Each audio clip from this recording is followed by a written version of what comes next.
Pula-pula na ang mga kamatis. Nagahining-hining na ang mga kalabasa. Nagatahom na ang kolor sa mga lettuce. Ini nga mga tanom ang nagahulat na nga puksion. Sa ining hapon mga kapuso, discover the farmer in you. Kagupod kita sa Harvest Festival.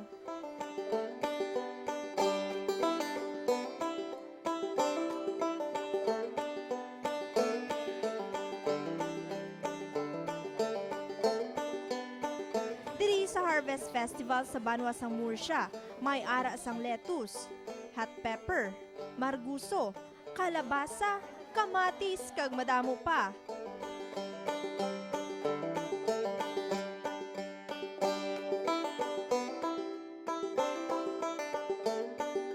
Makita ang manami isini nga pagtubo, nga nangin posible naman pinaagi sang mapisan nga mga kamot sa mga maunguma kag iban pa nga mga estudyante sang kabalikat sa kabuhayan nga programa.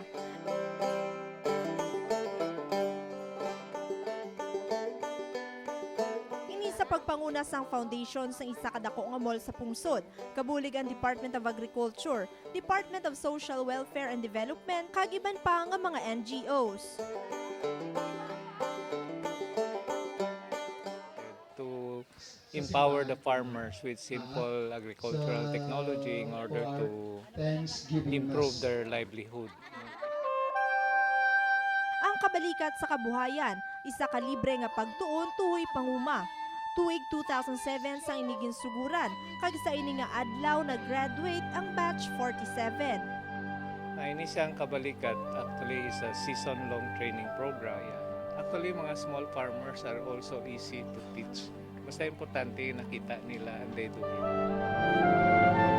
Sa karon may ara na ini sang masobra 5,000 ka mga graduates sa bilog nga pungsod. Ang ini nga programa hindi lamang agud mahanas ang mga mangunguma sa bago nga teknolohiya sa pagpanguma, kundi agud maalibyo man ang ila sini pagpangabuhi. Alam mo, nakakatuwang tignan. Palagi kong sinasabi, the Lord can only give us opportunity. And this is one great opportunity for all the farmers. Nakita ko din kung talagang nagsikap ang tao. At yung pangarap ko na sabihin ng farmer isang araw na di ko na ho kailangan yung buto, bigyan nyo na sa iba. Then we made the program. Tutuwa ako pag nag-a-attend ako ngayon ng mga farmers gathering, yung mga workshops, nakikita ko yung mga farmers namin at sinasabi may sofa na ako, nakapag-aral na sila, may nakapagpatayo ng bahay.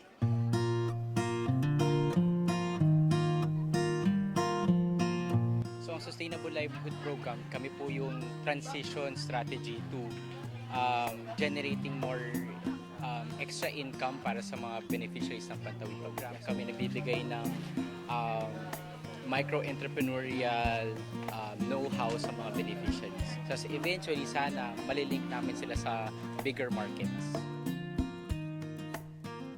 Kag ang ginapabugal pa sa mga mangunguma kag mga estudyante kay Mans Harvest Festival, tanan nga produkto organic.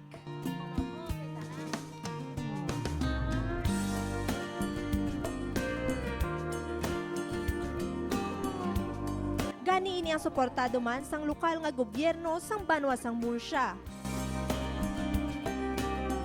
Ini exposure kag training sa farmers labi na sa pagdamo kag pagsagot kag pagtanom sang mga high value vegetables kag ini nami ini nga programa kay kin-design ini nga doable para sa farmers, no, nga affordable para sa ila, nga hindi kay kumugali nga ining mga high value crops pwede nila mahimo sa ila lang nga panimalay sa ila og saran pwede nila matanom nga doable nga hindi magasto kay tungod ini organic. Amat-amat naman kuno sa karon nga ginapatibong sang Banwa ang local organic products. Nangin madinalago ng Banwa sang tinalikdan nga panaad bilang Best in Agricultural Booth bangod sang manami nga mga produkto nga gintanom mismo sa mga estudyante sang kabalikat sa kabuhayan.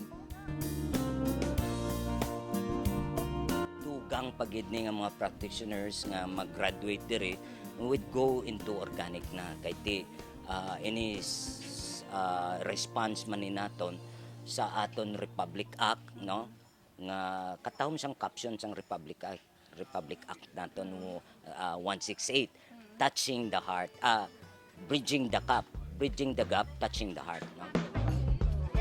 Sa bulig man sa karon sa mga nag-graduate kampante ang banwa nga makilala sila sa organic nga mga produkto.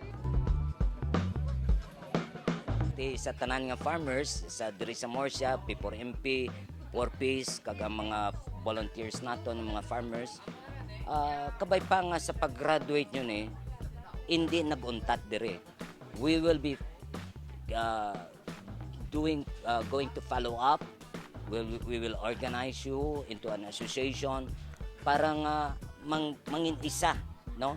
Kay dapat ang involvement naton isa lang para hapos ang pag-deliver naton sa aton produce, no?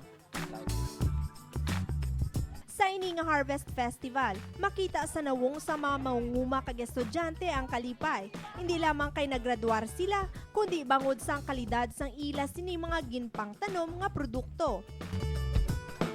Imbes na ginrock siya nga program kay ang ako niya nga plano makatuon man sang natawag nga organic farming, free chemical vegetables nga hindi lang gili kay may isli nga mabakal ta pero sang mga fertilizer pero may ara gili nga mga ara lang sa padabalay nga pwede tayo maabuno sa isa ka tanom nga hasta mag-harvest amo man sa gyapon sang bali po sang ginabaligyada sa downtown o kung sa mga market.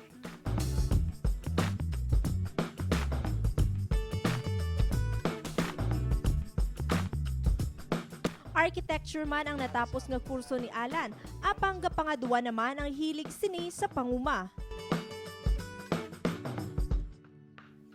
Para sa ako niyang organic nga produkto pinakanami gid siya kay una bis wala sa epekto sa aton lawas, kaduwa wala sa masyado magasto, ang imo lang imuon nga i-concentratean mo lang siya kag makabuli gid siya nga dako sa pagpangapo sa isa man sa ka-livelihood nga magatag sa mga mangunguma.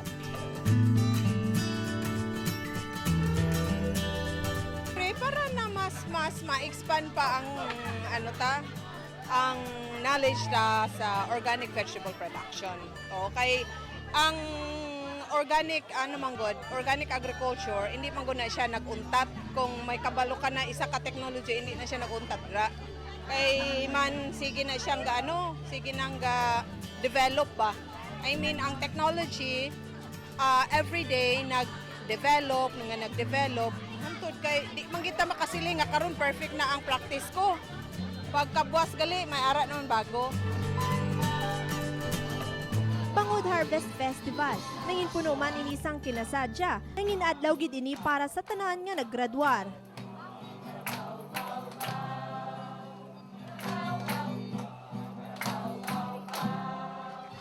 May sinaot.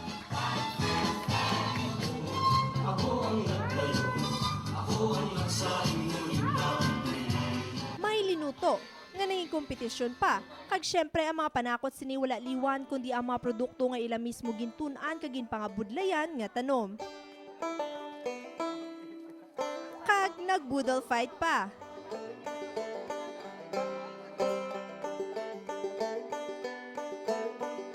Isa ka man naming eksperyensya nga masaksihan ang Harvest Festival. Ilabi na gid kung antis pa man ininitabo, ang mga maunguma kag estudyante ang nagpangabudlay anay sa pagtuon sa mga teknolohiya, bag-o nga mga pagtulunan, kag masiling nga nangin madinalag-on sang nakita na ang pagtubo sang initanan nga pagsakripisyo. Pamatuod man ang Harvest Festival, nga ang pagtuon wala nagatapos. Kag sa pagtuon mo man makuha ang ikaayo sang imo pagpangabuhi.